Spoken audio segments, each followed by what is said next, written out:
Guys आप सभी को फिर से एक बार एक नया वीडियो में स्वागत है। तो गाइस इस वीडियो में हम लोग सर्वज समीकरण एवं समीकरण में अंतर देखेंगे, जो कि गाइस आपका प्रश्नावली 8.3 में दिया गया है। तो गाइस वहाँ पर ये बताया गया है कि जो त्रिकोणमितीय सर्वज समीकरण है तो वो क्या क्या है। तो गाइस सबसे पहले हम लोग सर्वज समीकरण और समीकरण में अंतर देखते हैं। तो देखिए गाइस, समीकरण को पहले समझते फिर सर्वज समीकरण को समझेंगे। तो गाइस जो समीकरण होता है तो वो होता है गाइस, देखिए समीकरण में चर होते हैं, जैसे यहाँ पर 2x बराबर में 10। तो गाइस हम लोग x में कौन सा मान रखेंगे कि 10 आ जाए। तो गाइस देखिए समीकरण चर के किसी भी मान के लिए सत्य हो भी सकता है, नहीं भी हो सकता है। तो गाइस इसको हम लोग समझते हैं, इसका मतलब क्या है। तो देखिए गाइस, अगर आप लोग x बराबर 5 रखेंगे तो 2 गुना 5, तो गाइस ये 10 आ गया। मतलब जो LHS है तो वो RHS के बराबर आ गया। ये क्या है, LHS है और ये है RHS। ठीक, तो गाइस जो LHS है तो वो RHS के बराबर हो गया।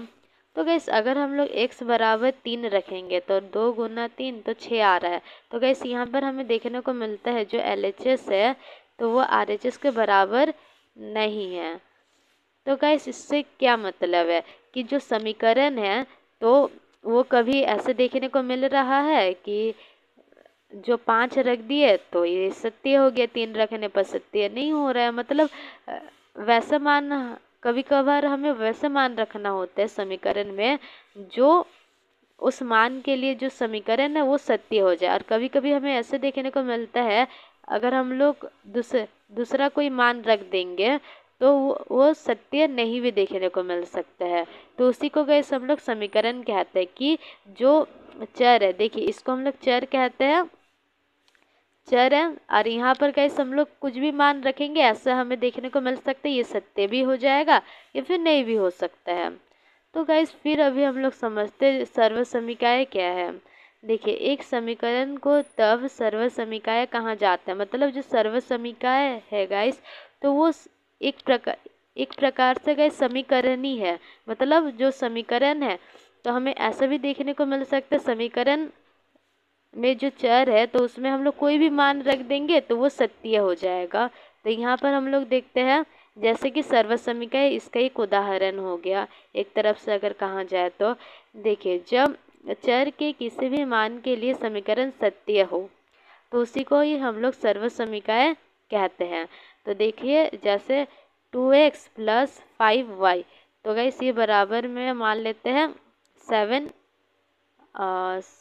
अच्छा ऐसे नहीं लिखते हैं, 2y + 7, देखिए 2y + 5y, तो ये बराबर में 7y। तो गाइस ये भी एक प्रकार से समीकरण है। तो इसको क्या कहेंगे गाइस, समीकरण ही कहेंगे। पर गाइस यहाँ पर आप लोग y का अगर 5 मान रखते हैं तो हम लोग पहले LHS लेंगे फिर RHS लेते हैं। तो LHS में 2, y की जगह 5 रखेंगे। y भी क्या है, एक अचर है।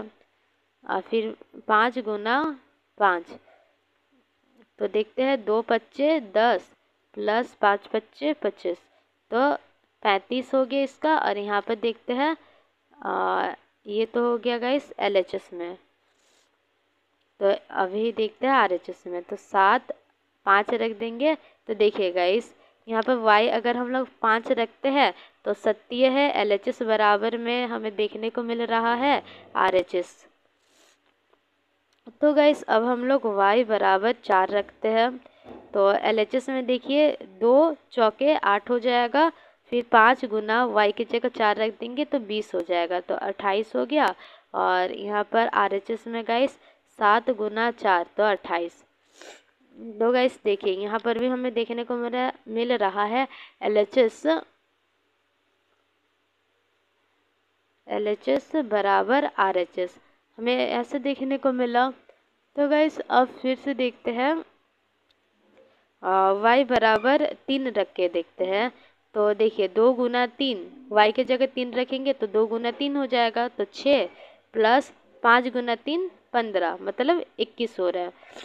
और फिर देखिए RHS में 7 गुना 3 रखेंगे तो यहाँ पर भी 21 हो रहा है। तो गाइस इससे हमें ये देखने को मिल रहा है, आप लोग कुछ भी मान इस समीकरण में रख दीजिए, कुछ भी मान के लिए ये समीकरण जो है LHS बराबर RHS है, मतलब सत्य है। इसका जो मान आएगा तो वो इसके मान के बराबर ही आ रहा है। और गाइस ये क्या है, ये एक समीकरण ही है। तो गाइस समीकरण का एक तरफ से हमें मतलब ये पता चलता है, तो समीकरण में गाइस अगर ऐसा भी हमें देखने को मिलता है कि आप लोग चर का कुछ भी मान रख दीजिए, वो समीकरण सत्य ही है, LHS बराबर RHS ही है। और गाइस दूसरा चीज़ हमें ये देखने को मिलता है समीकरण में, बस गाइस आप लोग जो समीकरण है गाइस वो बस एक ऐसे ही मान के लिए सत्य है, बस एक ही मान के लिए सत्य। वैसे भी कभी कभार हमें देखने को मिलता है, जैसे गाइस यहाँ पर x बराबर में अगर हम लोग 5 रख रहे थे तो ही LHS बराबर RHS आ रहा था। जब हम लोग x बराबर 3 रखे तो दूसरा मान आ गया, x बराबर 4 भी रखेंगे तो गैस 2 गुना 4 8 और RHS में था 10। तो यहाँ पर भी गैस हमें देखने को मिल रहा है LHS is not equal to RHS, मतलब गैस एक ही मान के लिए सत्य था समीकरण। तो गैस वही फिर से पढ़ते इसको, समीकरण चर के किसी भी मान के लिए सत्य हो भी सकता है, मतलब कोई भी मान रख दीजिए, जैसे यहाँ पर देखिए तो वो सत्य हो भी सकता है, या फिर ऐसे भी देखने को मिल सकता है कि कोई भी मान रखने पर ये सत्य नहीं है, बस एक सिंगल मान के लिए ये सत्य दिखा रहा है। तो गैस ये था सर्वसमीका और समीकरण में अंतर। और गैस अब हम लोग समझते हैं त्रिकोणमितीय सर्वसमीका। तो यहाँ पर थोड़ा सा समझा देते, थोड़ा सा जगह है। त्रिकोणमितीय सर्वसमीका है। तो गाइस हम लोग पिछले क्लास में कुछ फॉर्मूला को पढ़े थे, जैसे कि गाइस कॉस स्क्वायर ए प्लस साइन स्क्वायर ए, तो ये बराबर में 1 होता है। तो गाइस आप लोग इस ए की जगह पर कुछ भी मान रख दीजिए, जैसे मान लेते हैं ए बराबर में 90 डिग्री रखते हैं, तो गाइस कॉस 90 डिग्री का कॉस स्क्वायर ए को हम लोग कॉस ए का होल वर्ग लिख सकते हैं, और यहाँ पर देखिए साइन स्क्वायर, तो साइन 90 डिग्री का होल वर्ग। तो गैस देखते हैं ये बराबर 1 आता है कि नहीं। तो देखिए कॉस 90 डिग्री का मान होता है गैस 0, तो 0 का वर्ग कीजिएगा तो 0 ही आता है। फिर साइन 90 डिग्री का वर्ग साइन 90 डिग्री का मान होता है 1, और 1 का वर्ग कीजिएगा 1 ही आएगा। तो देखिए ये जो सर्वसमीका है तो ये एकदम सही है। तो गैस इसी तरह से दूसरे सर्वसमीका भी है आपकी किताब में, तो उसको लिख देते हैं, जो कि गैस हम लोग पिछले क्लास में फॉर्मूला में देखे थे।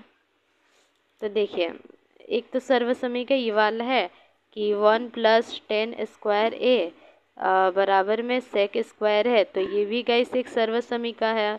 फिर दूसरा कॉट स्क्वायर ए प्लस 1 बराबर में कॉसेक स्क्वायर ए, तो गैस ये भी एक सर्वसमीका है। तो गैस इस प्रकार से आपकी किताब में 3 सर्वसमीकाएं दिया गया है, और उन सर्वसमीकाओं को गैस हम लोग त्रिकोणमितीय सर्वसमीकाएं आपकी किताब में कहा गया है। क्यों गैस, देखिए ये त्रिकोणमिति के अंतर्गत आ रही वाला सर्वसमीका है, त्रिकोणमिति के अंतर्गत हमें पढ़ने को मिल रहा है, तो इस कारण इसको त्रिकोणमितीय सर्वसमीकाएं कहा गया है।